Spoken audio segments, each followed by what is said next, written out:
আপন ভাই ভালো আছেন? আলহামদুলিল্লাহ, আমি ভালো আছি। তুমি কেমন আছো? কই ছিলে তুমি এক সপ্তাহ? তোমার দেখলাম না এলাকায়। ভাই আমি তো ভালো নাই, এক সপ্তাহ পর মেডিকেল থেকে আসছি। আম্মু তো অনেক অসুস্থ। ভাই আপনি আমাকে কিছু সদাই দিতে পারবেন কষ্ট করে? কি বলো? আন্টি অসুস্থ নাকি? কি হয়েছে আন্টির? ভাই হঠাৎ করে আম্মু অজ্ঞান হয়ে পড়ে গেছে, আর ডাক্তার বলছে আম্মুকে যাও খাওয়াইতে। এই কারণে আমি আপনার দোকানে আসলাম। আপনি যদি চাল আর চিনি দিতেন আমার জন্য খুব ভালো হইতো। আচ্ছা তাই নাকি? কি কি লাগবে বলো তাহলে, আমি লিস্ট করে দিই। যা যা লাগবে আমি তা খাতায় লিখে নোট করতেছি। ঠিক আছে, কও তাহলে কি কি লাগবে। ভাই বেশি কিছু লাগতো না, 1 কেজি পোলার চাল দেন আর 1 কেজি চিনি দেন। আন্টি হসপিটালে ভর্তি, তুমি পোলার চাউল নিয়ে কি করবা? ভাই আম্মু তো অনেক অসুস্থ, ডাক্তার বলছে ওনাকে অন্য কিছু খাওয়ানো যাবে না, শুধু যাও খাওয়াইতে। ও আচ্ছা ঠিক আছে, তাহলে দিচ্ছি আমি, দাঁড়াও। ভাই আমার কাছে কিন্তু টাকা নেই, আমি টাকাটা কিন্তু আপনাকে পরে দিব। টাকা নাই?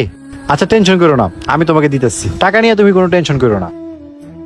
আচ্ছা ফিরোজ, যাও তাহলে। আমি আন্টির জন্য মন থেকে দোয়া করবো, সে যেন তাড়াতাড়ি সুস্থ হয়ে যায়। আচ্ছা ভাই, আসি, দোয়া করেন।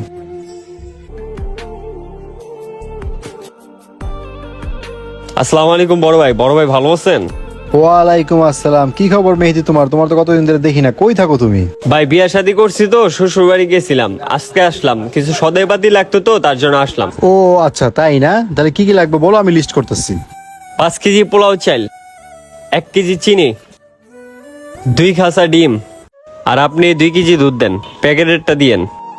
1 লিটার 7 আপ দিবেন, 1 লিটার জুস দিবেন, ফ্যামিলি প্যাকেজের লুডুস দিবেন, 2 লিটারের তেলে বোতল দিবেন, আর হইতেছে আপনার ময় মশলা দিবেন, ঠিক আছে? এই ময় মশলা কয় টাকার দিমু তাইলে? এলাচ, দারচিনি, তেজপাতা, গোলমরিচ, শুকনো মরিচ কি কি দিমু তাহলে সব একবারে বলো। ভাই মশলা সবগুলো মিলে 300 টাকা দেন। 2 প্যাকেট সেমাই দেন, 1 প্যাকেট ফ্যামিলি প্যাকেজ বিস্কিট দেন, আর একটা হ্যান্ডওয়াশ দেন। আচ্ছা তাহলে ঠিক আছে না, আর তো কিছু লাগবে না? না ভাই আর কিছু লাগবো না, আপনি প্যাকেট করেন, আমি গরুর মাংস নিয়ে আসতেছি। কি ব্যাপার মেহেদি, এত বড় আয়োজন? কোনো বড় অনুষ্ঠান আছে নাকি? ভাই কোনো অনুষ্ঠান না, শ্বশুর শাশুড়ি আইবো তো, তার জন্য বাজার করতে আইছি। আর বই বলছে ভালো ভালো বাজার করে নিয়ে যেতে। আর সত্যি কথা বলতে কি ভাই, বাজার যদি ভালোভাবে না লইয়া যাই, বই রাগ করবো। আচ্ছা গেলাম তাহলে ভাই। আচ্ছা যাও। এই মেহেদি দাঁড়াও, তোমার সাথে কথা আছে, এদিকে আসো। হ্যাঁ ভাই, কিছু বলবেন? এই মেহেদি, তোমার মা যে অসুস্থ তুমি জানো নাকি? উনি তো হসপিটাল থেকে বাসায় আইছে। আরে ভাই, আপনি এই কথা গিয়ে আমার দিনটাই মাটি করে দিলেন। আপনি ওই মহিলার কথা বললেন কেন? মেহেদি, উনি কিন্তু তোমার মা লাগে। মার ব্যাপারে তুমি এইভাবে কথা বলতে পারো না। ধরু মিয়া, কিসের মা? ওই মহিলার জন্য আমার স্বপ্ন পূরণ করতে পারি না। আমি বিদেশ যাইতে পারি নাই, সব টাকা ছোট বলারে দিয়া রাখছে। ওনার কথা শুনতে আমার ঘৃণা লাগে। আমার শাশুড়িকে বলছি সে আমাকে 10 লাখ টাকা দিবে, তাহলে কাকে বেশি ভালোবাসবো বলেন? ও মেহেদি, তাহলে তুমি টাকাকে বেশি ভালোবাসতা, তোমার মাকে বেশি ভালোবাসতা না? যে তোমার গর্ভধারিণী মা 10 মাস 10 দিন তোমাকে পেটে রেখে এত কষ্ট করছে, আর দিন শেষে কিছু টাকার জন্য তুমি তাকেই অবহেলা করতেছো। টাকাই সবকিছু না মেহেদি, মাকে আপন করতে শিখো। তুমি আজকে বিপদে পড়ো, কেউ তোমাকে দেখতে পারবে না। আজকে তোমার ঘরের বউ ঘর থেকে চলে গেলে তোমার শ্বশুর শাশুড়ির চোখে তুমি বিষ হয়ে যাবা। আল্লাহ না করুক তুমি একটু অসুস্থ হও, আজকে বিছনায় পড়ে থাকো, তোমার বউ বলো, শ্বশুর শাশুড়ি বলো, কেউ তোমার পাশে থাকবে না। দিন শেষে তোমার মাই তোমার পাশে থাকবে, কথাটা মনে রাখো মেহেদি। আর টাকার কথা বললা, ছোটবেলা থেকে তোমার মা যে তোমাকে লালন পালন করে বড় করছে, সেটা তো আমি চোখে দেখছি। 10 লাখ তো কিছুই না, তোমাদের 2 ভাইয়ের পিছনে 10 কোটি টাকার উপরে খরচ করছে, সেটা তো আমরা দেখছি। এই যে তুমি লেখাপড়া শেষ করছো, গ্রাজুয়েশন কমপ্লিট করছো, আজকে যে এত বড় হয়েছে, তুমি একটা শিক্ষিত বউ পাইছো। কার অবদান ছিল? অবশ্যই তোমার মার অবদান ছিল। তার অবদানের ফলে আজ তুমি সুখী আছো।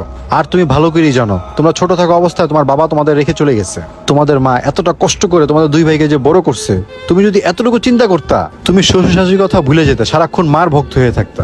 ভাই আপনি আজকে ঠিকই বলছেন ভাই, আমার ভুলটা আপনি ভাঙাই দিছেন।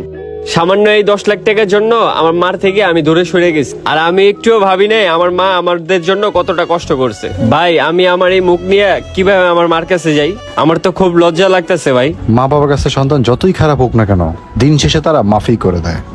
তুমি গিয়ে মাফ চাও, ইনশাল্লাহ উনি তোমাকে মাফ করে দিবে, কারণ তুমি ওনার বড় সন্তান। মেহেদি, একটা গুরুত্বপূর্ণ কথা মনে রেখো, বউ গেলে বউ পাবা, বাপ মা হারাইলে আজীবন কান্না করো, তাদের আর ফিরে পাবা না। ভাই ঠিকই বলছেন, আমি এক্ষুনি আমার মার কাছে যাচ্ছি। আচ্ছা যাও, তোমার বাজার কি প্যাকেট করবো আমি?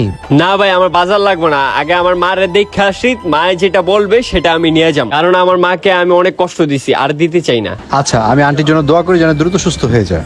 বন্ধুরা, মা বাবাকে ভালোবাসবেন। যার মা বাবা নাই সেই শুধু বুঝে মা বাবার কত কষ্ট, আর যারা আছে তারা কখনো অবহেলা করবেন না, কারণ এই দুনিয়াতে মা বাবা ছাড়া আপন বলতে কেউ নাই। এই ভিডিওটা ভালো লাগলে লাইক শেয়ার কমেন্ট করতে ভুলবেন না। ধন্যবাদ সবাইকে ভিডিও দেখার জন্য।